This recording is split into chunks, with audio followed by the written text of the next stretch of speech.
Leksikon utvrda Hrvatske bilježi kako su prvu utvrdu na mjestu današnjega dvorca, odnosno obrambenu kulu, sagradili Frankopani prije 1558. godine.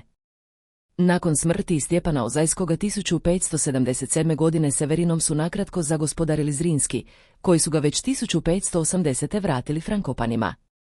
U njihovu posjedu Severin je ostao do sloma Zrinsko-Frankopanske urote 1671. kad prelazi u posjed Ugarske dvorske komore, a 1682. obitelji Oršić, koja je njime gospodarila sve dok ga 1823. nisu prodali Ambrozu Vranjicaniju koji ga je zajedno s lokalnim vlastelinom držao u posjedu do sredine 19. stoljeća.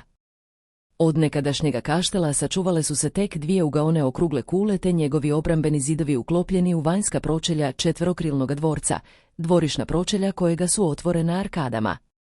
Na osnovi postojećih građevinskih struktura i grafičko-fotografskih izvora građevinski razvoj Severina može se prikazati dvijema fazama. Prvoj, najstarijoj građevinskoj fazi pripadaju dvije ugaone okrugle kule koje su zajedno s dvijema srušenim kvadratnim kulama na sjevernom obrambenom zidu omeđivale površinu kaštela u obliku pravokutnika. Prilikom obnove kaštela 1803. kvadratne kule uklopljene su u stambena krila dvorca, dok su ugaone okrugle kule bile sravnjene do visine svojega prvoga kata.